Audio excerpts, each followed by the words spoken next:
Bonjour à tous, nous nous retrouvons pour la guidance du mois d'octobre 2022. Ça sera pour les béliers, ascendant bélier, lune en bélier. Et donc le bélier est un signe de feu. Alors c'est parti pour les béliers. Alors je vous ai mis une nouvelle présentation. Là, donc, il y a donc les signes correspondant aux maisons quand on met l'ascendant bélier, parce que là, pour les ascendants bélier, ça peut marcher aussi pour les lunes en bélier et les signes solaires, bien sûr. Et vous avez donc dans chaque signe, enfin, dans chaque signe, pas dans chaque signe, mais dans des signes, vous avez les planètes actuelles dans les signes. Comme là, en taureau, nous avons Jupiter, Uranus et la lune qui se trouvent aujourd'hui dans les signes du taureau. Et le lion, nous avons Vénus qui se trouve actuellement et Mercure dans la Vierge. Soleil et Mars en balance, puisque le soleil, évidemment, nous sommes en mois d'octobre. Et Saturne et Neptune dans les poissons. Voilà, donc les chiffres, évidemment, sont les maisons, les 12 maisons, par rapport aux 12 signes. Et donc, je vais aussi mettre les cartes du tarot de Marseille sur chaque signe. Alors, c'est peut-être un peu compliqué à expliquer comme ça, mais vous verrez qu'en faisant, on y arrive. Vous allez comprendre. Alors, le bélier, taureau, maison 3, les gémeaux, maison 4, cancer, 5 sur les lions. Vierge, c'est la 6. La balance pour la 7. Alors, le 8, scorpion. Sagittaire. Capricorne, la 10. Verseau. Et la 12e maison pour les poissons. Et en dos, nous avons le jugement. Le jugement, donc avec les béliers, le jugement, c'est vraiment un renouveau. Il va y avoir quelque chose en vous qui va changer. Alors peut-être en vous-même, peut-être professionnellement, peut-être relationnellement, mais il y a du renouveau. Alors on passe carrément à autre chose. Ce qui était ancien, vous l'envoyez balader, voilà, c'est fini, et vous allez vous projeter vers l'avenir. Ben, c'est parfait ça. Bien. Alors, avant de déployer toutes les cartes, toujours pareil. Par contre, là, je ne change pas. Je fais toujours l'énergie du mois pour les béliers, ascendant bélier, lune en bélier, avec l'oracle des nombres. Oracle des nombres, lune en bélier. Alors, on va aller chercher. Ce sera l'adaptation. Après le nouveau jugement, c'est vrai qu'avec le jugement, l'adaptation, c'est tout à fait ça. On se réadapte à autre chose. Alors, 14. 14. Voilà, je vous lis le petit commentaire affilié à la lame 14. Il vous est demandé de conserver votre ligne de conduite en évitant les dérives et les facilités. Vous avez peut-être en ce moment une grande envie de nouveauté, mais ne vous écartez pas de votre droit chemin malgré quelques tensions liées au plaisir physique.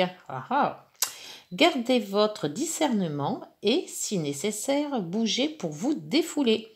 Jouissez de la vie modérément et tout ira bien. Voilà les béliers, voilà. Faut en faire un peu, mais pas trop. C'est à peu près ce qu'on vous dit. Le nouveau jugement, c'est ça. Le jugement, c'est quelque chose de nouveau. C'est un renouveau. C'est quelque chose comme une libération sur un fait ou sur une situation. Et avec l'adaptation, on vous dit de vous adapter à votre nouvelle vie. C'est quasiment ça. Allez, donc le bélier, toujours signe de feu, et on vous donne l'impératrice pour la maison 1. Donc, c'est votre état d'esprit. Donc, l'état d'esprit, l'impératrice, c'est ça. C'est la créativité, c'est de la création. C'est peut-être aussi, pour certains ou certaines, d'avoir un enfant, ou mettre un enfant en gestation, ou un projet en gestation. Donc, projet avec une personne, ou avec quelqu'un, ou avec un groupe. Projet pour un nouveau domicile. Projet pour une nouvelle vie. Projet pour une nouvelle fonction professionnelle ou un nouveau métier aussi. Donc on voit quand même qu'avec Le renouveau, l'impératrice qui vous dit qu'il y a un projet qui se met en route, c'est de l'adaptation. On s'adapte, on essaie de faire avant et on avance. Pour la maison 2 qui se trouve chez vous en taureau, il y a donc... Oh, l'étoile. Très bien avec l'étoile. Par contre, il y a la Lune en ce moment, Uranus et Jupiter. Alors, c'est pas que c'est mauvais, pas du tout, au contraire. Mais... après, c'est les influences que vous avez par rapport à vos thèmes, hein, parce que je mélange les cartes et le thème astral. Mais là, comme c'est général et que je n'ai pas vos thèmes à vous, il se peut que ça va peut-être un peu changer. Je vais essayer de vous donner au maximum toutes les possibilités. Avec Jupiter Jupiter, c'est toujours de l'expansion. Donc, la maison 2, c'est tout ce qui concerne l'argent, vos finances, vos revenus, tout ce qui et l'alimentation aussi. Donc, avec Jupiter, c'est toujours du bon. Donc, c'est des rentrées d'argent. Par contre, vous avez Uranus. Uranus, c'est toujours quelque chose qui arrive soudainement. Donc, peut-être une dépense d'argent soudaine, si on voit les choses. Et en plus, vous avez la Lune en ce moment. Ben, la Lune, elle tourne vite, hein, donc demain, vous l'aurez pu. Avec la Lune, ça vous donne aussi de peut-être des achats un peu impulsifs. Et avec Uranus et Jupiter, c'est impulsif. Mais vous avez quand même l'étoile. Donc l'étoile, elle vous dit que vous êtes quand même protégé. Vous avez peut-être l'espoir aussi d'en gagner un peu plus. Vous avez aussi des vœux exaucés. Donc, avec les vœux exaucés, ben, peut-être faire un vœu d'avoir un peu plus d'argent pour dépenser plus. Mais on voit que faire attention quand même à votre budget pour tout ce qui est argent, enfin dépense quand même un petit coup de cœur. Voilà, dépense coup de cœur, faites très attention parce que Jupiter, Uranus vous pousse à acheter, peut-être après se dire bon, j'aurais dû faire attention. Hein. Donc, question finance, attention. Bon, vous êtes quand même protégé, mais faites attention quand même. Pour la maison 3, c'est donc la communication, c'est le courrier, les contacts, les rencontres, les voyages. C'est aussi tout ce qui concerne vos frères et sœurs et tout votre environnement proche. Alors, dans la maison 3, vous avez la force. Il n'y a pas de planète pour le moment. La force. Alors la force, ça peut vous inciter à prendre contact avec plus de vigueur peut-être, vous approcher peut-être plus des autres, d'essayer de faire en sorte que tout le monde se côtoie correctement. Avec frères et sœurs, apparemment, s'il y a eu des apports de force, peut-être qu'il y a eu des tensions ou quelque chose qui se rapporte à ça, on voit que vous essayez par tous les moyens de mettre un petit peu de calme dans tout ça et vous avez la force d'agir ou la force de vous dire bon ben je me tais, je dis rien. Voilà, c'est pas des rapports de force, mais c'est quand même une force en se disant je suis là, je mets un appui sur mes convictions, sur ma communication, mais je n'en fais pas trop pour pas non plus froisser tout le monde. Donc, c'est une force de résister, une force, voilà, en essayant pour tous les moyens d'être avec les Gémeaux, de toute manière, en maison 3, c'est quand même, la communication est quand même toujours là. Hein. Mais vous communiquez fort, mais en se disant, voilà, j'ai des convictions, je tiens à mes convictions, et point, voilà. Pour la maison 4, on vous donne... Donc, la maison 4, c'est tout ce qui concerne la famille, votre propre famille ou celui de vos parents si vous êtes célibataire. Vous avez la roue de fortune, il n'y a toujours pas de planète non plus. La roue de fortune vous fait avancer. Alors, avancer par rapport à votre famille. Alors, peut-être une avancée en vous disant « il faut que je me mette en couple » ou une avancée en vous disant... je change quelque chose dans mon couple ou je change quelque chose dans ma famille, il faut une avancée. Alors peut-être se dire je prends mon baluchon, je prends ce que je dois et je fais ma vie tout seul. Hein, si vous étiez en famille, votre propre famille, ben là, ça y est, vous prenez vous sortez de votre nid, hein, vous allez faire votre nid ailleurs. Donc, on voit qu'avec la force de communication, peut-être que c'est ça aussi. Vous battez avec vos parents en disant, bon, voilà, maintenant, je suis grand assez ou grande assez et je peux prendre mes propres ailes. Voilà, et prendre un appartement tout seul. Donc, on voit qu'avec cette roue, il y a une avancée.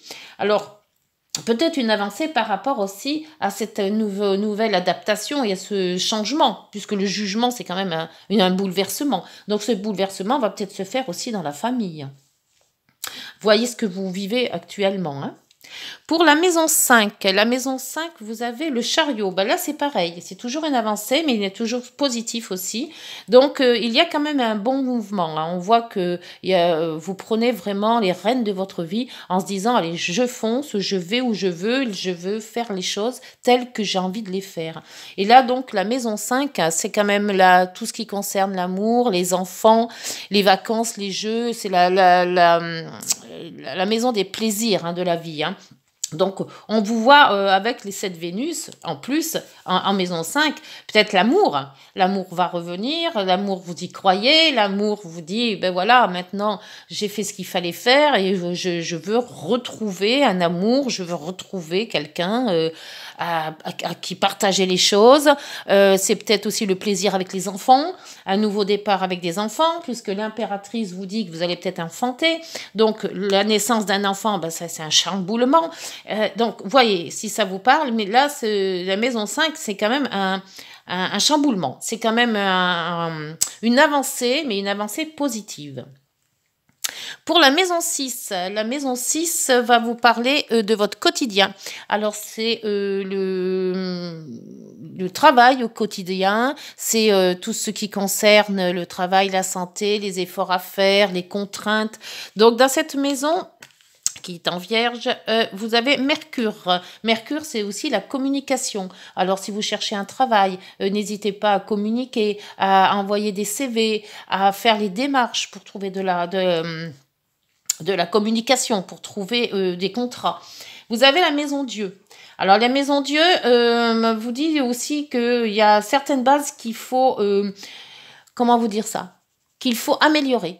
Alors, soit si c'est un manque de travail, c'est que soit vous ne cherchez pas là où il faut, soit vous avez peut-être les CV qui est mal fait, mal construit, donc peut-être vous faire indiquer par des gens de ce fait-là pour rédiger mieux votre CV. Peut-être que votre CV n'est peut-être pas très florissant, donc évidemment on a du mal à le garder. Il y a quelque chose de toute manière dans cette famille au jour le jour, il y a certaines contraintes, voire du travail, peut-être aussi une santé qui a à améliorer. Il y a des fondations dans votre maison 6 qu'il faut revoir, améliorer, retaper. Voilà. Si vous voyez un petit peu ce que j'ai à dire, si vous cherchez question de travail, il faut quand même que votre CV soit, ou vos lettres de motivation soient mieux écrites, mieux formulées. Voilà.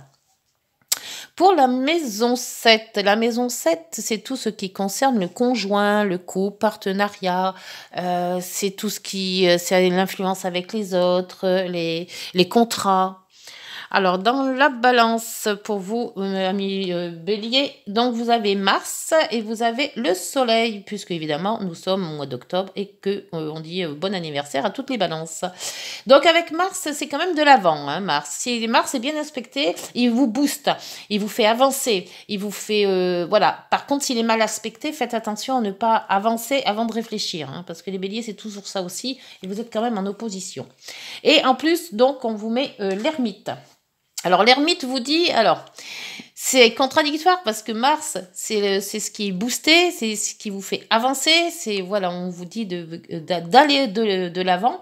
Et avec l'ermite, au contraire, on vous dit de réfléchir avant de agir. Voilà. Donc, je pense que c'est tout à fait ça, en fait, hein. Avec ce soleil en balance, on vous dit, les béliers, vous pouvez agir, mais réfléchissez avant.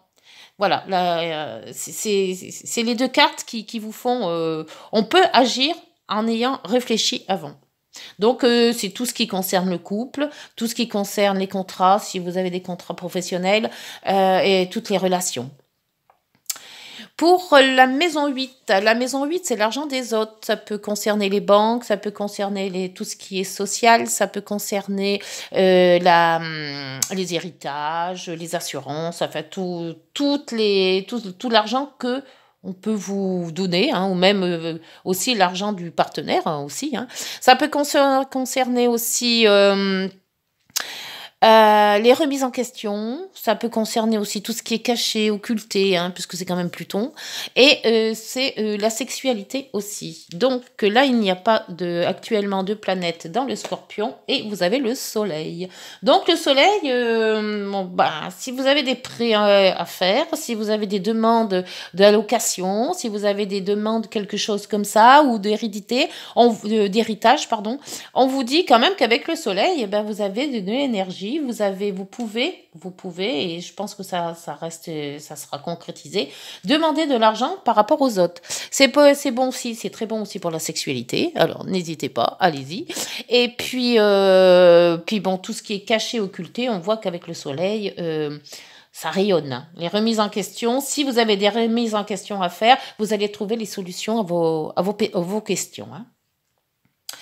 Pour la maison 9, la maison 9, la maison des relations, la maison 9, c'est la maison des grands voyages, des études, c'est la maison de la foi, de la religion, de la justice et de tout ce qui est étranger, les langues étrangères, les pays étrangers, tout ce qui concerne l'étranger. Donc, vous avez, donc là, pas de planète non plus, mais vous avez le battleur. Et le battleur, c'est une avancée, une nouvelle avancée. Le battleur, c'est un projet qui se concrétise. Alors, peut-être un projet de vacances, puisqu'on est quand même dans les voyages. Peut-être un projet de travail à l'étranger, s'il se pourrait aussi.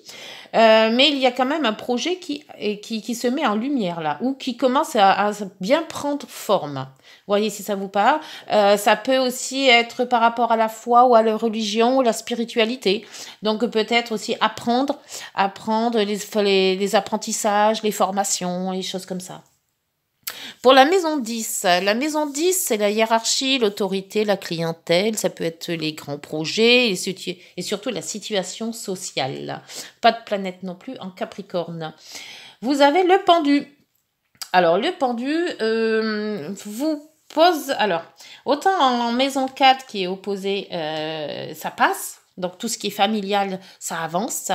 Autant par rapport à maison 10, ça stagne. Alors, peut-être est-ce une grossesse et vous êtes en arrêt maladie, en arrêt de maternité. Peut-être une arrêt maladie aussi, hein, puisqu'on voyait quand même la maison 6 qui avait quand même la communication et la maison Dieu dedans. Hein. Donc, c'est aussi la santé. Donc, là, c'est peut-être une santé moyenne. Donc, on vous dit de vous reposer. On vous dit de prendre le large, de lâcher prise, de moins vous prendre la tête peut-être au boulot, hein, parce que quand même la maison 10, c'est quand même tout ce qui est travail. Donc, on vous dit de lever le pied, voilà, ne pas trop en faire, ou alors carrément, ben, si c'est maladie, de vous reposer, de vous mettre en arrêt maladie. Si c'est maternité, ben voilà, vous vous reposez parce que bébé va arriver. Pour la maison, c'est tout ce qui concerne les amis, les relations sociales, c'est aussi tout ce qui est tout autour de vous, toutes les relations que vous pouvez avoir au travail, les relations de travail, les relations tout autour de votre ville, village, relations, hein, tout simplement. Le monde, eh ben, c'est excellent avec les relations. Alors les relations, ben, avec le monde, ben, écoutez, vous communiquez, vous avez des bonnes relations, tout se passe bien. Si c'est le travail, les relations de travail se font bien. Et vous allez en avoir d'autres des relations. Parce qu'avec le monde, c'est toujours quelque chose qui s'est passé et qui a été bien fait. Mais on reprend un autre cycle. Donc, si vous prenez peut-être un nouveau travail avec des nouveaux projets, il se peut qu'il y aura aussi des nouvelles relations. D'où ces relations qui vont bien se passer parce qu'avec le monde, c'est positif. La maison 12, c'est tout ce qui est karmique, hein, spirituel. C'est aussi tout ce qui est les hôpitaux, les lieux fermés, les hôpitaux, les prisons, les cloîtres, les monastères. C'est tous les endroits comme ça, un peu dans l'ombre, voire beaucoup dans l'ombre. Alors là, il y a 2 planètes. Donc en Poisson, hein, actuellement, vous avez Neptune et Saturne. Alors Neptune, c'est un peu le flou. Saturne, c'est justement l'inverse. C'est quand même tout ce qui est les responsabilités, c'est le concret. C'est tout ce qui est un petit peu dur aussi, hein, toutes les contraintes aussi. Hein, les contraintes, c'est Saturne aussi. Et on vous met l'amoureux. L'amoureux, c'est le choix. Alors peut-être que dans cette maison, qui est la maison quand même un peu, bah, je dirais pas nocturne, mais quand même, hein, puisqu'elle est quand même, c'est quand même la dernière maison. Hein. Avec les amoureux, vous avez un choix, mais un choix que vous, comment vous dire ça? Vous gardez en vous. C'est assez. Donc, vous avez peut-être des envies, parce que Neptune, c'est ça aussi, c'est l'illusion, c'est les désillusions aussi. Et avec Saturne, c'est quelque chose qui est là, ancré, qui est bien, comment dire, oui, qui est ancré en vous. Et peut-être, c'est peut-être un idéal que vous vous faites, c'est peut-être des rêves que vous avez aussi. Parce que Neptune, c'est aussi ça. Et les amours, l'amoureux, c'est quand même le choix. Alors peut-être que dans vos illusions, vous mettez un choix à faire. Est-ce que je connais cette personne? Est-ce que vos critères de personne ont peut-être changé? Vous préférez peut-être quelqu'un de plus beau que intelligent, ou alors l'inverse. Voilà, il y a une certaine équilibre peut-être à trouver quand même, parce qu'avec l'amoureux, c'est toujours, on a deux choses que l'on aime bien, mais qu'il nous faut en tirer que une, et de ce fait, il y a un choix à faire. Donc ce choix, il n'y a que vous qui pouvez le faire. Donc vous avez quand même Saturne qui vous guide en vous structurant, et quand même Neptune qui vous fait un petit peu vaguer un petit peu dans le flou. Donc c'est peut-être ce choix-là qu'il faut que vous mettez entre l'illusion et la responsabilité. Donc, il y a deux choses à voir là-dedans. Hein.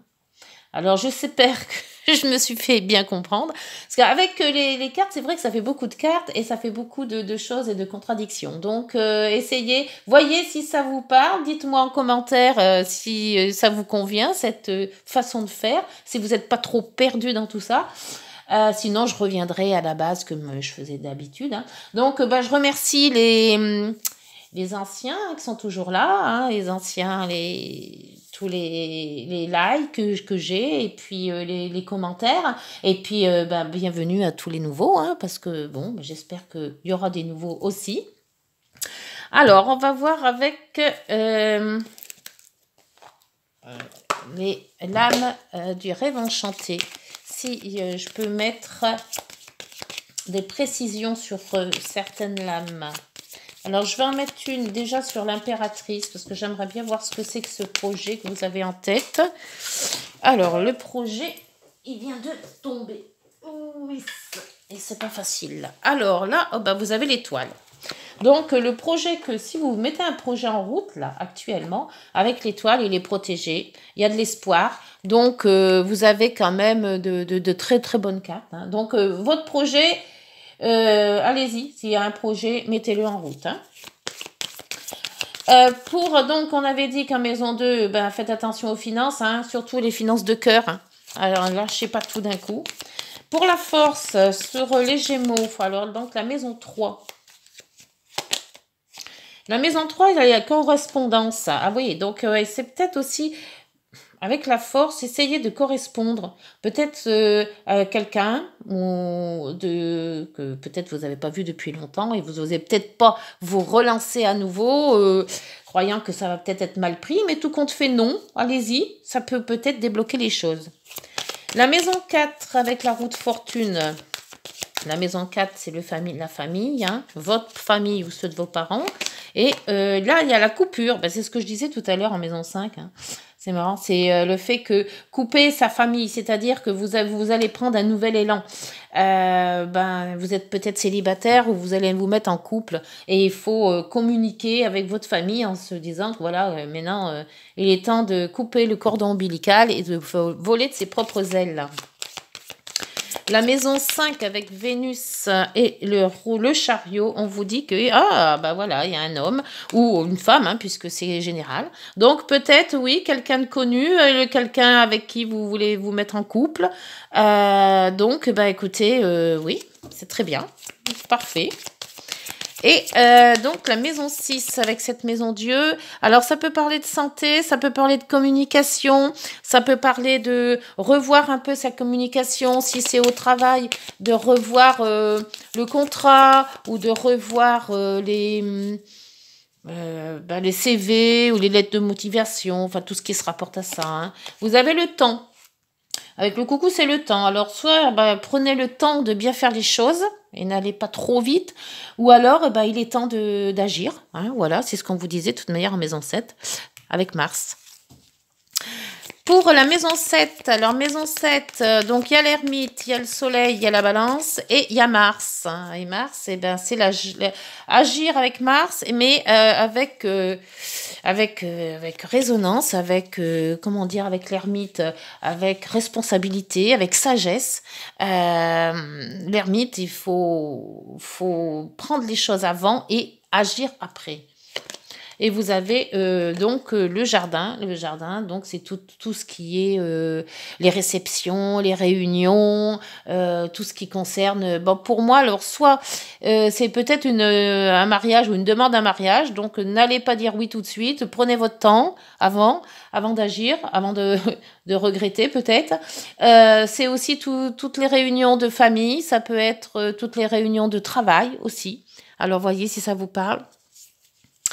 La maison 8 avec le soleil, c'est l'argent des autres, la maison 8. C'est aussi les responsabilités, c'est aussi la remise en question, c'est tout ce qui est sexuel aussi. Vous avez la transformation.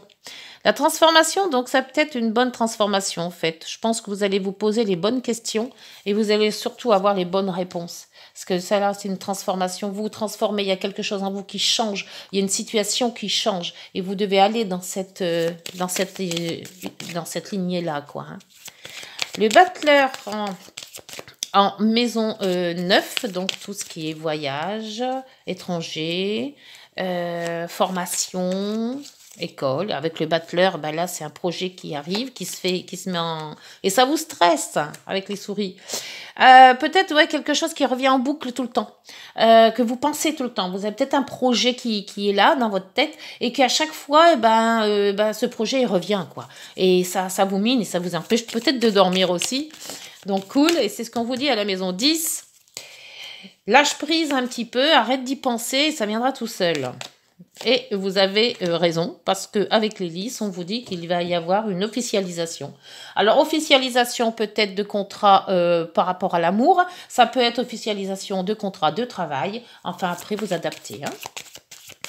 Pour la maison 11, la 11, c'est donc, on voit avec le monde qu'il y a les relations, beaucoup de relations, des anciennes qui partent, des nouvelles qui arrivent, et les masques. Donc, soyez naturel, ne vous cachez pas derrière un masque, soyez tout simplement naturel avec les gens que vous allez rencontrer.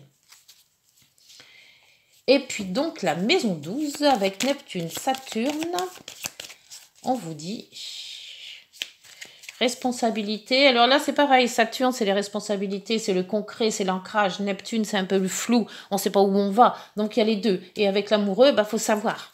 Hein, c'est soit concret, soit le flou. Et les nuages. Donc, on vous dit que vous allez dans l'éclaircie. Alors, si vous y voyez pas trop bien avec Neptune, on voit que Saturne va prendre le dessus et va vous éclaircir tout ça. Voilà. Et en dos, en dos, c'est les institutions.